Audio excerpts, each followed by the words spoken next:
Ils nous disent qu'il y a le texte et l'esprit du texte. Et quand un texte est écrit tel qu'il est, c'est comme ça qu'il va être interprété. J'ai beaucoup travaillé avec les juristes.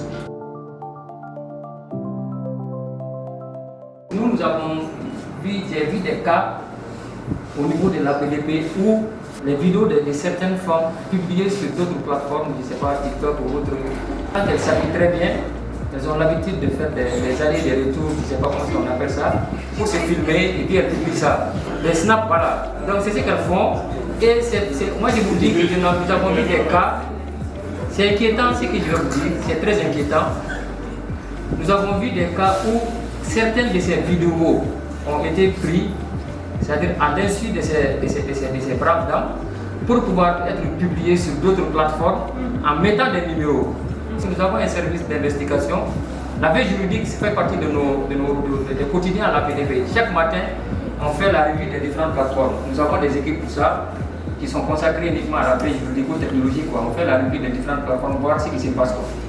Puisque nous avons, quand on a vu ces nouvelles tendances, donc qu'est-ce qu'on a fait? On a essayé de mettre en place une petite commission afin d'appeler les différents numéros, puisque c'est des numéros réels qui existent, puisque nous avons une obligation. La loi nous oblige, la série du procureur compétent. Bon, depuis la réforme, la relecture du code de procédure pénale, le seul procureur compétent en matière d'enquête de données à caractère personnel, c'est le pôle anti-cybercriminalité. Puisque nous avons une obligation, on n'a même pas le choix. Lorsque nous voyons ces genres d'infractions qui relèvent du droit pénal, on a l'obligation de saisir le procureur anti-cybercriminalité.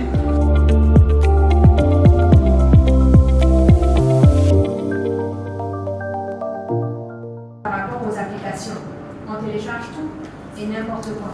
Et tel qu'on est pressé, on met j'accepte, on ne prend pas le temps de lire, on donne notre consentement à tout va et on ne sait pas derrière comment nos données sont traitées, on ne sait pas quand on peut demander à ce que nos données soient effacées. Très souvent, c'est ça la question. Certaines personnes disent que, mais pourquoi on a tendance à, entre guillemets, emmerder les gens avec cette histoire de femmes? Le numérique, c'est pour tout le monde. Pourquoi tout le temps on veut faire tout un bleu autour des femmes? Le genre, d'abord, le genre, ce n'est pas physiologique. C'est-à-dire, ce n'est pas le sexe.